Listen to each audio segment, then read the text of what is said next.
we've got about 1.5% slope from the house to the outside edge, so the water's going to drain away from the house. Then we're going to put some rebar over the concrete. A lot of times when you pour over concrete and then portion of it's dirt, the new concrete will want to crack right at the edge of where the old concrete stopped. So you put the rebar all the way through and across, overlapping that old concrete, and then it won't crack there. So I'm going to wet it real heavy on the dirt side of this, because that's where the water is going to try to absorb out of the concrete into the dirt.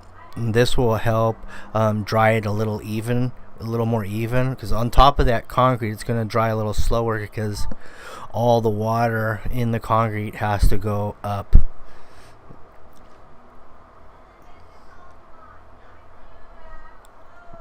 So this concrete mix design we're using here is a 3000 psi, and it's a pea gravel. We have fiber mesh in it.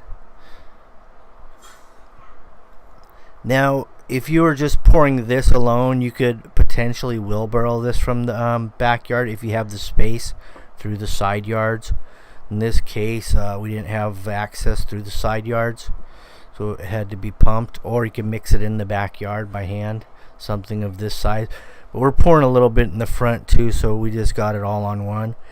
But I mean, if you really wanted to do a little home patio by yourself, this is a good place to start on something like this size, maybe even a little smaller.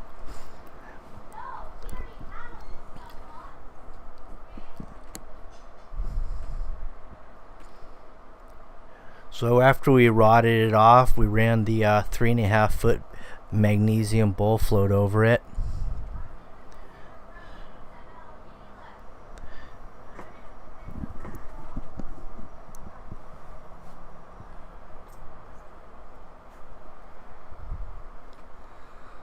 Now what you'll want to do after this point is either cut your joints. We're going to put one joint through the middle, so it's going to be right at 8 feet. So we're going to have two sections, and they're going to be 8 feet by 12 foot each section with that one joint in there.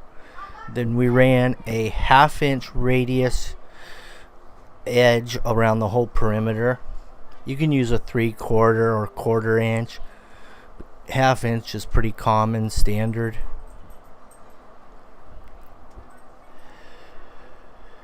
Now as it gets drier and you lose all that bleed water off the top, then you can go ahead and run your Fresno and other trowels.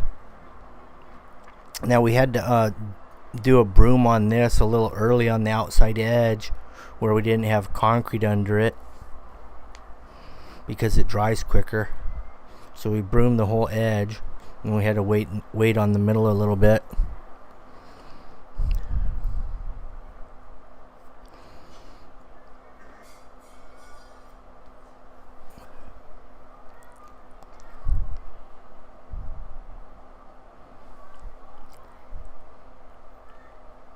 Also, if you're not going to be home or around after you pour a job like this to keep the concrete wet with the water hose, you'll want to use a concrete curing compound, and that helps hold the moisture in the concrete so it dries a little more slowly. You have less chance of shrinkage cracks. So here's the concrete cure. I just spray on here with a little $10 garden sprayer.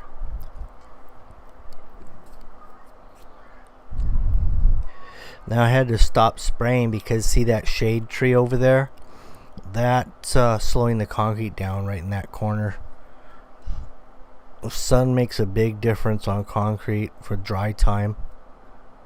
That's something you always want to consider when you're pouring concrete. Since I oiled all these forms up with my standard used motor oil, I can strip these off the same day without any problem. Vegetable oil, I've heard of people using that, diesel fuel, a lot of different things out there to break that concrete bond on your wood and what have you.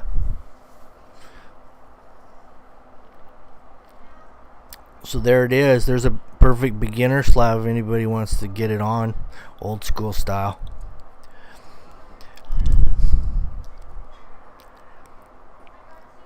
Don't forget, if you're going to do it, you're not sure you're going to do it very much of it, try to get your tools at maybe a pawn shop or garage sale, something like that. Just check them for being straight, not a lot of dings in them. Thanks for watching. If you like it, subscribe. And if you have any questions or comments, go ahead and contact me. Thank you.